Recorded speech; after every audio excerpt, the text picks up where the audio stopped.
moderator, Dr. Oh Pyeong-moon, Dean of Graduate School of Korean Studies at Academy of Korean Studies. Please welcome her to the with a big round of applause.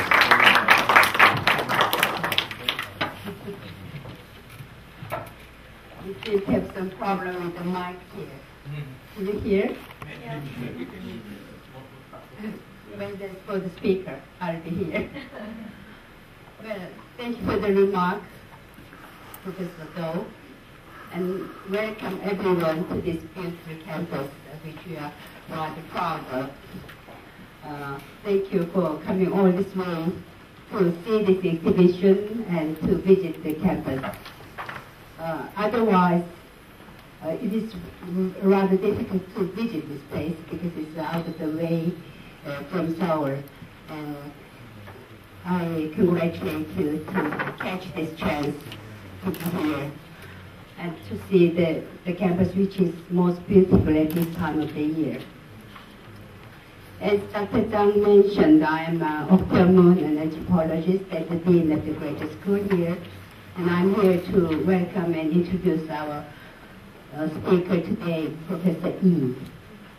As many of you already know her, I'll just give a brief introduction for those of you who are here for the first time.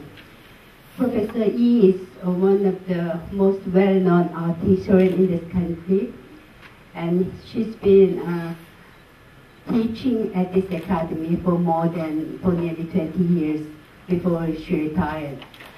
She's now the Professor Emeritus of Art History at the Academy of Korean Studies. And before she was coming to the Academy, she also taught at Yeongjo University and also served as a director of the University Museum there. Dr. Yi has been the member of National History Council of Korea and also the president of Korean Art History Association. And also overseas, she is a member of the editorial board of Archives of Asian Art. And also she had in 2001 the 21st Franklin Murphy Lectureship at the University of Kansas. Professor Yi was educated at Seoul National University and University of California, Berkeley, also Princeton University, where she received a PhD degree in art history. She has many publications, and some of the recent ones include the award-winning Joseon Dynasty Books of Royal Wedding in Art Historical Perspective, which was written in Korea in 2008, and also many English publications as well, Korean Landscape Painting, Continuity and Innovation Through the Ages, and Fragrance, Elegance and Virtue, Korean Women in the Traditional Art and Humanities.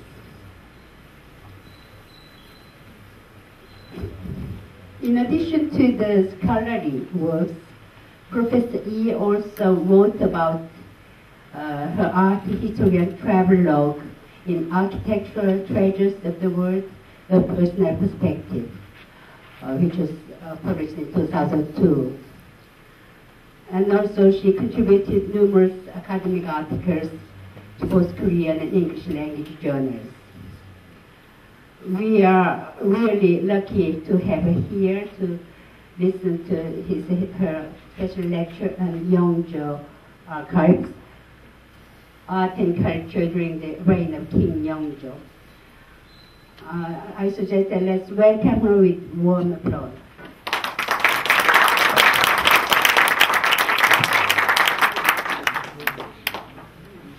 Thank you very much, Dr. Munopyo. I should have told her not to say too much about me. Can you hear me? Yeah. It works now? Okay, good. I am sure you have millions of questions having gone through the exhibition. My lecture will be a bit different at the beginning, but towards the second half, I will concentrate on some of the works you have seen in the exhibition. So let me just say that we need to understand the whole period of King Yeongjo's reign. So I will have to go through some of these facts. King Yeongjo, the 21st king of Joseon, ruled the kingdom for 52 years, the longest in Joseon history. His reign and that of his grandson King Jeongjo is considered the golden age, unparalleled by any other period in Korean history. King Yeongjo's reign was preceded by that of King Seokjong and the short reign of King Gyeongjong. During the reign of the two kings, Seokjong and Gyeongjong, the nation was able to recover from the devastating foreign invasions, namely the two Japanese invasions of 1592 and 1597, and the Manchu invasion of 1627 and 36. Yeongjo was the second son of King Seokjong and was given the title of Prince Yeoning at the age of 6.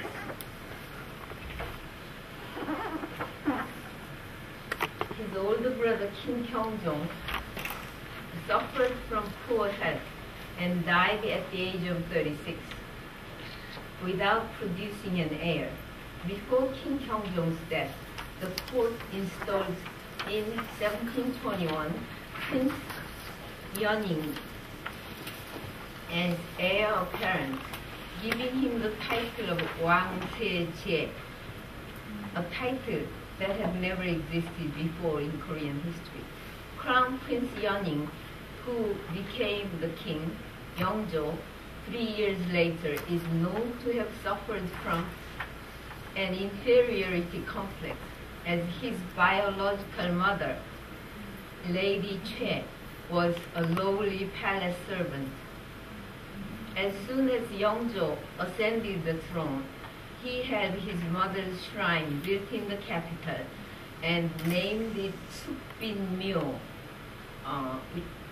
which he later elevated to Yuksang-gung. Now, myo is a shrine of little less prestigious shrine compared to gung. So it was later elevated to Yuksang-gung. His mother's tomb, Sonyeong-myo, was renamed Sonyeong-won. Now, myo is any tomb. Just, if I die, my tomb will be called myo. But won means tomb of a member of royal family, like princesses and so on. And the king and queen's tombs are called room, nung or room.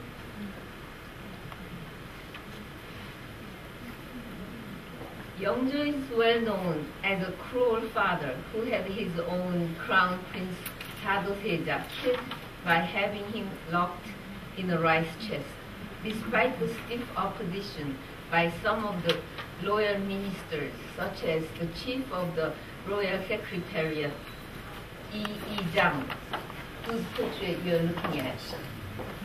Excuse me, 여기 너무 환한데요. 불 좀 조금 크게 할 수 있어요? Can you see? Now I'm showing you the portrait of King Yeongjo's chief secretary in the palace. And this is the time of severe factional strife during Korean history. And King Yeongjo, later I will tell a little bit about his policy of impartiality, but it didn't really work very well. So Lee Jang, chief of the royal secretariat, was very much opposed to killing the crown prince title, but he just, Yeongjo just didn't listen to him. And so I found this remark in the veritable record of King Yeongjo. And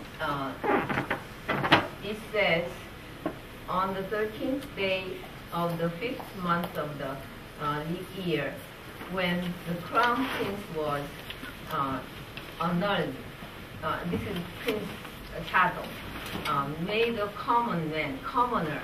So from royalty, he became a commoner, and strictly confined.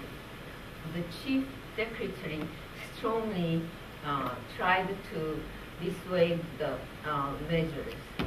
In the 5th month of that year, when King Yeongjo summoned the crown prince to Yeongjo, it's one of the palace halls, announced the epiphany of the deceased Queen, Queen Jeongseong, that's Yeongjo's first wife. And Yeongbin, that's Chado Taeja's biological mother, of the crown prince, and tried to kill the crown prince by shooting him in a rice chest. The chief secretary protested that the king could not kill the crown prince merely because of the epiphany of women, but he could not stop it. So I'm showing you this portrait of the chief secretary to King Yeongjo, and he happened to be my 8th generation grandfather. I look at his sharp eyes. He has the key or power to scold the king, and no one really dare say things like that to the ruling king. But our family members are very strict to principles up to today. So, proudly I'm showing you my ancestors. So on the left side, some of you looking at the exhibition asked me whether it's Chinese character or Hangul or Korean alphabet, whatever. And the one on the left shows both Korean alphabet on the main text and the title page Hanjungnok in Chinese. This memoir was written by Prince Sado's wife, and she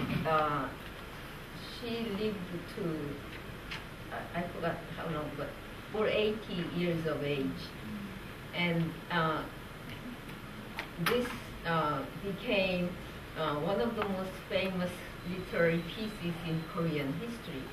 So she tells of all the agonies that she has gone through, going through her husband's death and so on. It's really interesting. King Yeongjo was really kind to her when she became Chado Taeja's bride. So she tells us how Yeongjo favored when she came to the palace for the first time to go through the 3-stage test for the queenship. But anyway, it happened. And then this was translated with annotation in English by Jaehyun Kim Habush as Memoir of Lady Haegyong. And Jaehyun was my best friend. She and I were classmates in high school, but she died, sadly she died this January. So she has been producing a great deal of work on King Yeongjo. Her thesis was on King Yeongjo. Now I will just go through this list very quickly because we don't have much time. I listed the major achievement of King Yeongjo. First, the policy of impartiality. It's called Tangpyeongcheck in Korean history, and at this time, even before, during the time of Sukjeong, King Sukjeong, it was even really worse. There are 4 factions, but I wouldn't go through anyway. So one of the factions were opposed to killing the Prince Sado, but the other faction really wanted to get rid of him. So this is the kind of factional politics during the Joseon period. So Yeongjo tried very hard to implement the policy of impartiality, and also he established the equalized tax law and reinstated venerated rights of ceremonial royal farming and sericulture. This is very interesting. China and Korea, I think most of the Asian countries were countries whose major production depended on farming and sericulture. So there was ceremonial farming and sericulture in ancient China, and in Korea some of the kings performed this, but for 200 years it has not been performed. But King Yeongjo decided that it is about time to revive this venerated custom. And another one is royal archery rite. This I will show you some pictures later. Again, this is to promote military strength of the country. And then Cheonggyecheon stream was directed for easy flow. I will show you the picture later. And he promoted the arts and promoted publication of many important books. So these are some of the publications that he helped publish. Now, the 3 books that are on the screen has something to do with the state rights. The first one is the state law, sequel to the national law, first published in King Seongjeong's period in 1474. So in order to accommodate the changes in customs and modern life since the book was first published, and he had the parts amended. And the next one is sequel to the 5 Rights of the Nation, originally published also during the reign of King Seongjeong. And the last one is very interesting. It actually, the funeral rights belong to the 5 rights, but it is the most complicated. If any one of you listen to my lecture in June on Uibe, you will understand how complicated it is. So all of these things have something to do with the Korean history and Korean land and map making. And because of this, Korean painters traveled a great deal and painted scenes of the scenic spots of Korea. I'm showing you Jeongseon's painting of Inang Mountain, and below this is the actual mountain, west side of Gyeongbok Palace today. And Jeongseon happens to be King Yeongjo's favorite painter, and there is a law that prohibits painters to attain a level above the 6th grade, but King Yeongjo finally bestowed him second rank, which is very high in bureaucracy. And King Yeongjo, Jongsun is the front runner of the development of Korean true view landscape painting. This is again a section of Jongsun's Diamond Mountain, and I'm showing you the actual photograph which I took in 1999, Kumdangsan. I'm sure many of you visited Mount Kumdangsan. Very similar brushwork Jongsun invented. And also because of the spread of school of practical learning, Koreans considered day-to-day life very important. And so Korean painters began to paint daily life scenes such as this one. And Kim Hong-do, of course, is the most famous. This is a blacksmith shop, and found this picture in an old book, 19th century Korean blacksmith shop. Exactly the same. And this, wrestling, now wrestling is one of the most famous sports of Korea. Look at the people watching, and everyone has different expressions, and the one who has his face partially covered with a fan is a yangban. He doesn't want to show his excited or sad expression to others, so he has to cover his face. But look at his eyes, very attentive. These are commoners who don't care whether they open their mouth wide in public. That's the way how they. And this is very interesting painting of the title of the painting, Breaking the Doldrum, is very fitting because in a quiet afternoon, this couple was weaving a mat, but suddenly a cat comes along and snatches a chip, and then mother hen, you can imitate her sound and break the doldrum right now.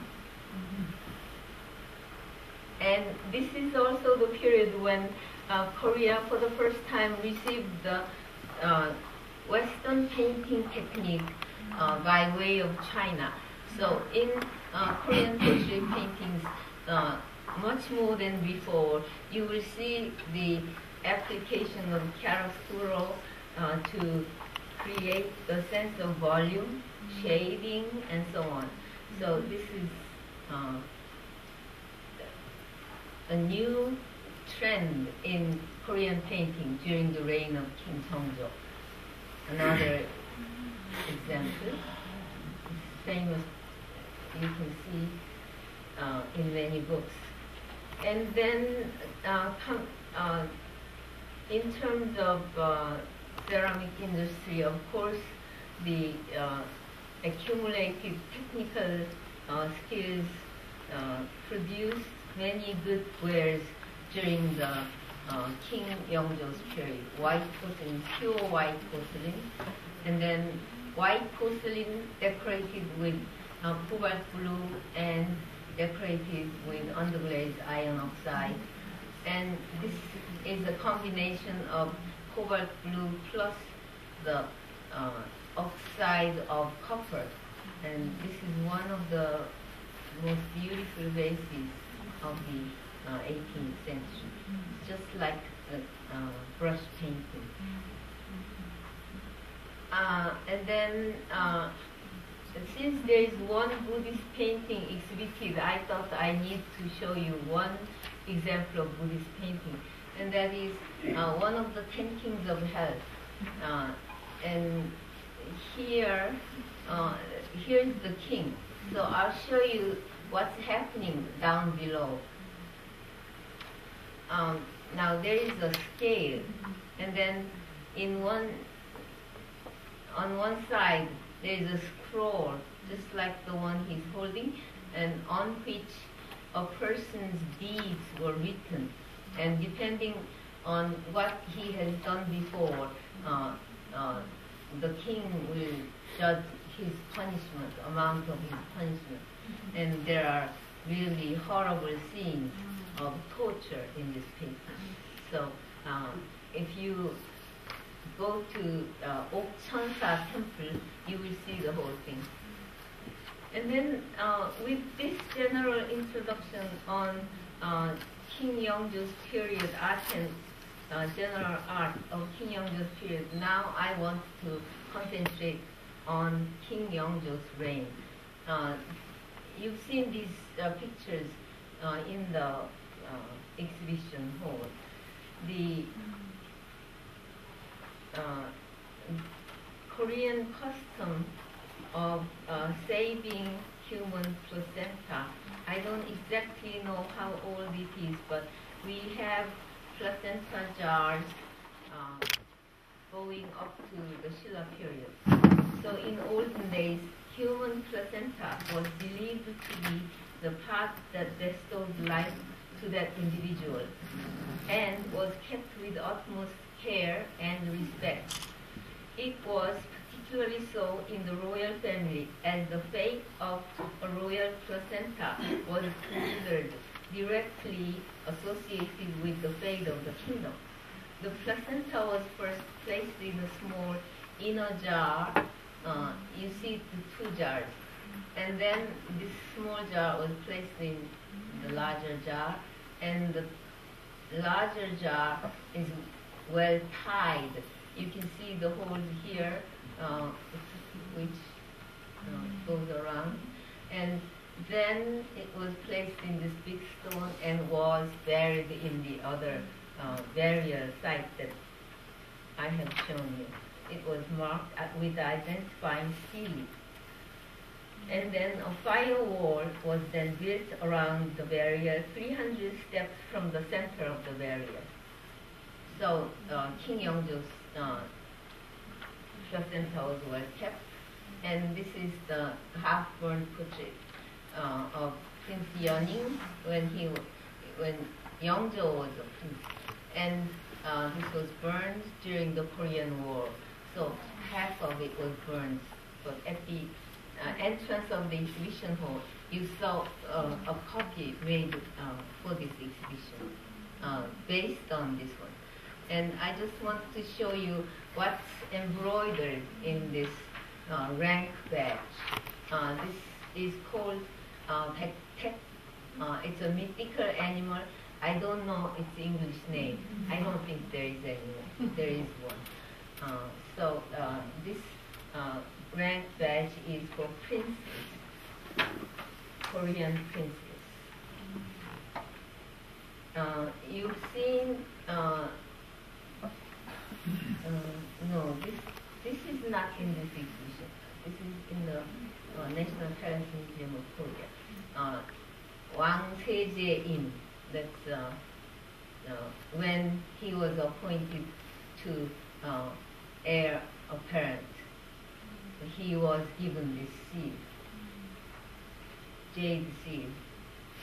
And then this is from the Uige book.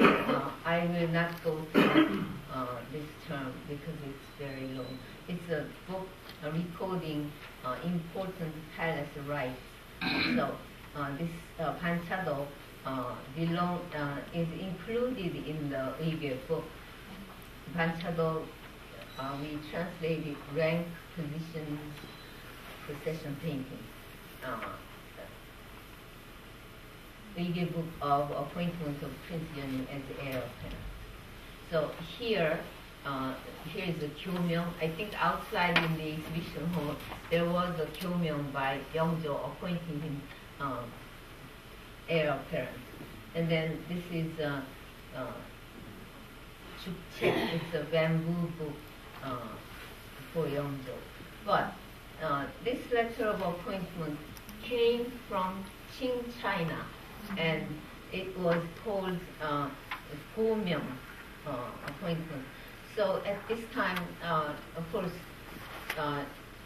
Chinese Empire had to approve of Joseon kings. So the Yeongjo Emperor sent this letter of appointment to King Yeongjo, first written in Chinese characters, but since the Qing China is of Manchu dynasty, you can see strange Manchu characters. And then this is, you saw the procession painting in the exhibition. That's a copy of the one in the Uige book of King Yeongjo and Queen Jongsun, his second marriage. This marriage took place in 1759 when Yeongjo married a maiden of 14 years of age when he was 66 years old. So this is a very strange situation, but again, Yeongjo was reluctant because he had two other ladies whom he liked very much, but they are consorts and they could not be elevated to the queen. So he had to marry another maiden to be his second wife. So that was his marriage in 1759. So this Panchado is the first one in which both the kings and queen's palanquin appear together as the king went to the bride's temporary residence, which is called Gyeolgung, to greet and accompany her to the palace to perform the formal marriage vow.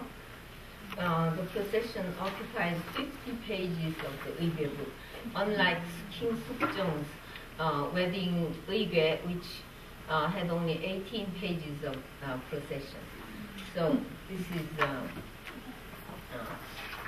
very sumptuous rank position procession painting.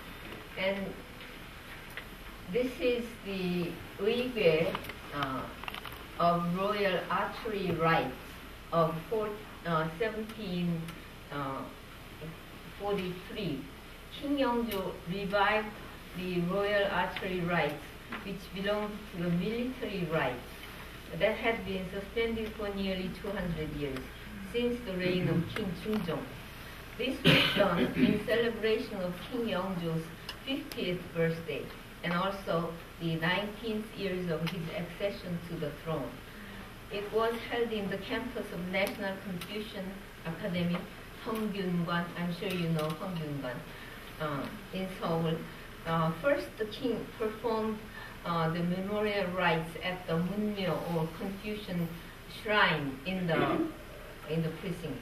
Next, at the Myeongyundang Hall, civil and military state examinations were held. And then finally the main event of archery contest. Now these paintings are within the Uige books I have just shown you. There are 12 pages of these paintings. So it goes first, second, third, and fourth. See, the mouse pad here is very restrictive. I can't move my mouse very well. One, two, sorry.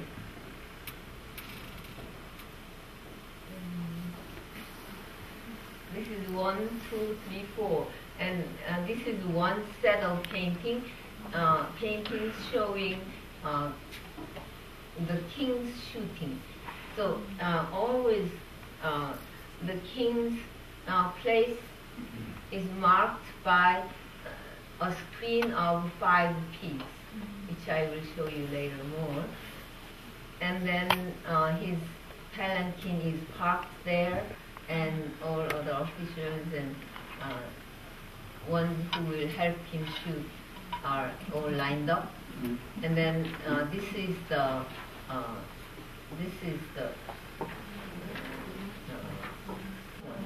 so you've seen different versions of it in the exhibition.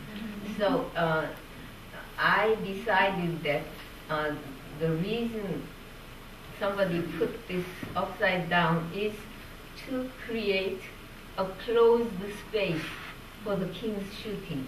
So from the king's point of view, the target is seen upside up. You can imagine this. But in the other versions, this did not happen. So the person who is standing in front of him also faces the king. But of course the king doesn't shoot him. He is called Huekja, or somebody who picks up the arrow when it goes astray. So when the king shoots, of course he will step aside, and if the arrow hits the target, then it's good. If not, they score these things. And this is the different version that's in the exhibition. Here you will see that the target was not put upside down. You will see the face upside up, the bear's face. And so I assume that the painter who painted the illustrations in the Uyghur book understood how it should have been, but these other painters did not. Why are there so many copies? Because people who participated in this event all wanted to have a copy made. It's like having a picture made of a certain event nowadays and share one copy. So there are several, at least 3 versions are known. And then going into another event, this is the album of calligraphy and painting commemorating King Yeongjo's entrance to the Club of Elders. King Yeongjo entered into the Club of Elders at the age of 51. The Club of Elders, called Kisa, Kiro, Kiroso, Kiro, Ki-young-hwae in Korean, was a club of former high officials of above the rank 2A, which is a ministerial rank, and aged 70 or over. So the character Ki means person of 70 years old, and Ro is 80. So Ki Ro means 70 and 80 years old people. It was customary for Joseon kings to enter the club much earlier than the officials, but not every king went into the Kiroso. Yeongjo was only the 3rd person, and King Kojong later joined the Kiroso. The king offered food and wine for the club members on the king's birthday, New Year's Day, winter solstice, and other national holidays. So this is the frontispiece to this album, and King Yeongjo's composition and calligraphy. And this is the illustration of King Yeongjo visiting the club, the building of Club of Elders, where the former kings who entered the club kept their albums in there. So Yeongjo is paying tribute, and later he bestowed food and wine and music to other members of the club. By the way, we call all these things documentary paintings. And actually, there is a professor at the Academy of Korean Studies who published an excellent book on Korean documentary painting. So I was hoping that she would do a lecture today, but she had other commitments, so she couldn't come. Anyway, so this is the screen you saw. It's a very dark screen and seemingly unattractive screen, but it means very much to us because this event was held in Gyeongbok Palace, and Gyeongbok Palace was at that time laid waste after the Hideyoshi's invasion at the end of the 16th century. King Yeongjo had a great respect and longing for the Gyeongbok Palace, which had been built as the main palace of the Joseon dynasty at the beginning of the dynasty. The palace was finally restored during Daewongun's time, Daewongun being King Gojong's father. And however, on several occasions, Yeongjo held important events at the site of some of the important buildings of the palace, such as this one.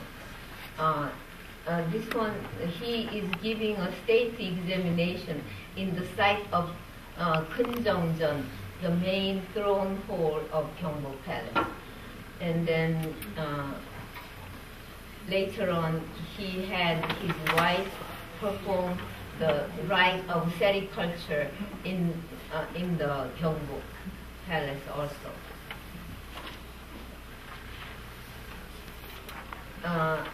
Since we are running time, I guess. Yes, I will leave some time for questions, so I will skip it, show you this as my last illustration. This is the album of painting and calligraphy commemorating the dredging of Cheonggyecheon stream. You know how Cheonggyecheon looks today, but it was covered before, I forgot which year we opened again. Anyway, but during the Joseon dynasty, Cheonggyecheon was a very important stream.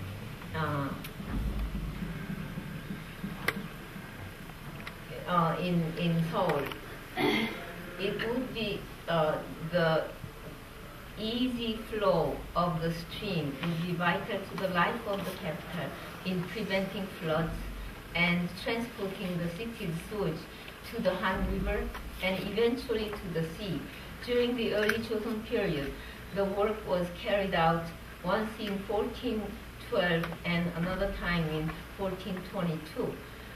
Therefore, in the intervening centuries, sand and pebbles from the mountain streams have drifted into the stream, making the riverbed higher, and it was necessary to have the stream dredged in the 18th century. Yeongjo decided to carry out the work and established the office for dredging the stream in 1759 and had a drawing made of the situation of the stream at the time. The dredging work began soon and it took 57 days. According to the record, workers of 215,380 man days were mobilized to do the job. So here, King Yeongjo is seated high up there on a bridge called Ogansu Bridge. There are 5 arches under the bridge, and you see these iron gates which can be opened and closed for the flood control. And then there are all these people and ox to help the men dig the bottom of the Cheonggyecheon. Now I'm showing you the map of Hanyang or Seoul during the time of King Yeongjo and show you where Cheonggyecheon flew at this time. So this is Inwangsan, Mount Inwang, and Gyeongbok Palace is here. So there are two other streams coming here. And then this is Namsan, South Mountain. And then from Namsan, another stream goes into Cheonggyecheon. And so it goes around like this, finally to the Han River. And show you the details. Now, I'm sure you've been to Cheonggyecheon. Have you seen the Supyeogyo Bridge, the watermark bridge? The level of water is marked on the leg of the bridge, and that's Supyeogyo. And then the painting we just saw took place in this Ogansu Gate. There are arched openings here, and then this is the Dongdaemun or Hungin Gate. So it's right within the city limit.